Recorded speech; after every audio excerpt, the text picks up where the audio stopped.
रानो चिड़िया जंगल की सबसे दयालु चिड़िया थी। वो पक्षियों की हमेशा मदद किया करती थी। रानो चिड़िया माँ बनने वाली थी। एक बार में उसने 2 अंडे दिए। वह बिना कुछ खाए पिए अपने अंडों पर बैठी रहती और उनका ख्याल रखती। वो अपने बच्चों का अंडे से बाहर आने का बेसब्री से इंतजार कर रही थी। फिर एक दिन, आज मुझे पूरे 20 दिन हो गए हैं इन अंडों पर बैठे हुए। अब मेरे बच्चे किसी भी समय इन अंडों में से बाहर आ जाएंगे। मैं अपने बच्चों को बहुत बहुत प्यार करूंगी। दुनिया की हर खुशी मैं अपने बच्चों को दूंगी। इन्हें कभी भी किसी तकलीफ से गुजरने नहीं दूंगी। हर मुसीबत को अपने बच्चों से दूर रखूंगी। बस इनकी जिंदगी में होंगी तो सिर्फ खुशियाँ ही खुशियाँ। फिर कुछ ही देर बाद रानो चिड़िया का इंतजार खत्म हुआ और अंडे से 2 प्यारे प्यारे बच्चे बाहर आ गए, जिनमें से एक चिड़िया और एक चिढ़ा था। वो अपनी मम्मा को देखकर बहुत खुश थे और अपनी मम्मा से बोलते हैं, मम्मा मम्मा आप क्या हमारी मम्मा हो? हाँ मेरे प्यारे बच्चों, मैं तुम्हारी मम्मा हूँ। लो बच्चों, ये मीठे फल खाओ। तुम्हें भूख लगी होगी ना? इन मीठे मीठे फलों को खाकर अपनी भूख मिटाओ। तुम दोनों नहीं जानते आज मैं कितनी खुशी हूँ। मैं इस पल का इंतजार कब से कर रही थी और आज वो घड़ी आ गई जब तुम दोनों मेरे सामने हो। मम्मा, हम भी आपसे मिलने के लिए बहुत उत्सुक थे। मम्मा, एक बात पूछूं, बाहर ये कैसा शोर हो रहा है? मेरे प्यारे बच्चों, बाहर बहुत तेज बारिश हो रही है। ये उसी की आवाज है। फिर ऐसे मम्मा चिड़िया अपने बच्चों से बातें करने लगती हैं। तभी बहुत तेज बारिश की वजह से रानो चिड़िया का घर चुचाने लगता है, जिसे देखकर वो बहुत ज्यादा परेशान हो जाती है। घर कमजोर होने की वजह से और ज्यादा बारिश में चुचाने की वजह से रानो चिड़िया का घर टूटकर पानी में बह जाता है और उसके बच्चे उस पानी में डूबने लगते हैं। वो अपनी मम्मा से मदद की गुहार करते हैं। आते हुए कहती है, मेरे बच्चों तुम डरो नहीं, मैं तुम्हें कुछ नहीं होने दूंगी। मैं तुम दोनों को बचा लूंगी। घबराओ नहीं मेरे बच्चों।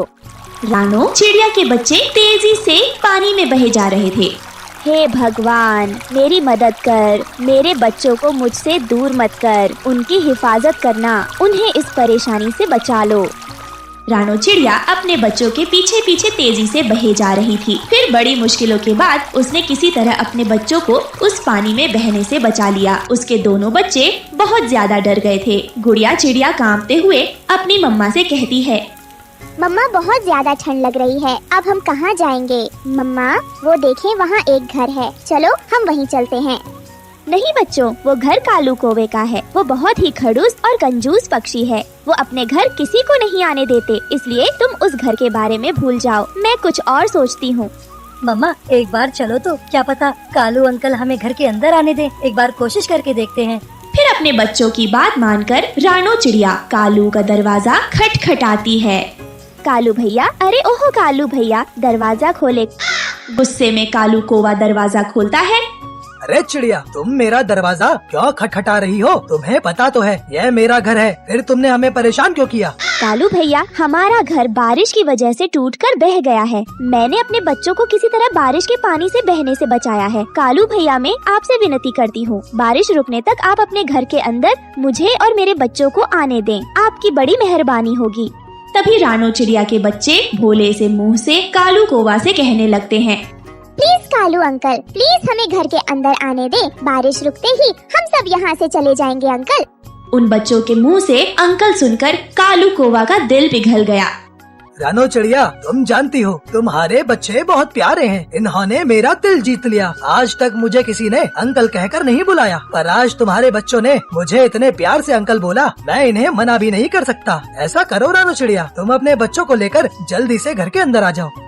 ये सुनकर रानो चिड़िया बहुत खुश हो जाती है और अपने बच्चों को लेकर कालू के घर के अंदर आ जाती है। तभी कालू की पत्नी गोरी रानो और उसके बच्चों को देख आग बबूला हो जाती है। रानो चिड़िया, ये हमारा घर है, कोई धर्मशाला नहीं जो जब चाहे मुंह उठाकर चली आई। रानो और उसके बच्चों को अपने घर से भगा दिया। हे भगवान, मैंने क्या सोचा था और क्या हो गया? अंडे से बाहर आने की बाद मैं बच्चों को कोई खुशी न दे सकी। कितने सपने संजोए थे मैंने, मेरे बच्चों के लिए सब टूट गए। आपने ऐसा मेरे साथ क्यों किया?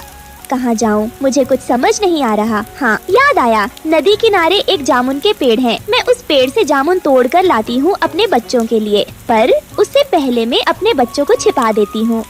फिर रानो चिड़िया अपने बच्चों को एक पत्ते से छुपा देती है। पानी में डूबते हुए दिखाई देते हैं। वो मदद के लिए पुकार रहे थे। रानो बिना सोचे समझे उन्हें बचाने के लिए चली जाती है। बाबा जी, आप इस टहनी को पकड़कर पानी से बाहर आ जाएं। जल्दी करिए, पानी का भाव बहुत तेज है। चील बाबा धीरे धीरे पानी के ऊपर आ जाते हैं। बेटा तुम्हारा बहुत बहुत शुक्रिया जो तुमने मेरी जान बचाई। बेटी मुझे कुछ देर के लिए अपने घर ले चलो, मैं आराम करके फिर अपने घर चला जाऊंगा। मेरा घर यहाँ से बहुत दूर है, मैं बहुत ज्यादा थक गया हूँ।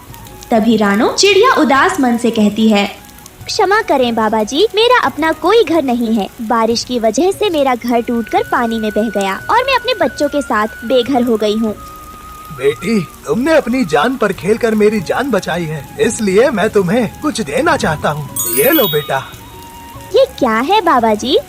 चिड़िया बेटी, ये जादुई अंडा है। इसे गीली मिट्टी में दबा देना और कुछ ही मिनटों में तुम्हारा अंडे का विशाल घर बनकर तैयार हो जाएगा। फिर तुम उसमें अपने बच्चों के साथ खुशी खुशी रहना। बाबा जी, अंडे का घर बनाने का क्या फायदा? बारिश में कोई भी शिकारी पक्षी उसे तोड़ जाएगा।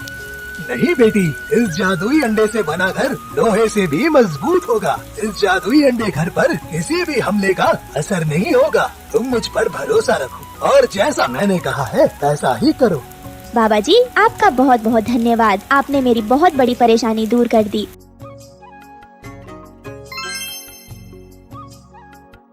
दोस्तों, आपको हमारी आज की कहानी कैसी लगी? हमारी कहानी को लाइक करें, कमेंट करके अपनी राय हमें दें। आपके कमेंट और लाइक हमारे हौसले को बढ़ाते हैं। अगर आप हमारे चैनल पर नए आए हैं तो हमारे चैनल को सब्सक्राइब करना ना भूलें। आपका धन्यवाद।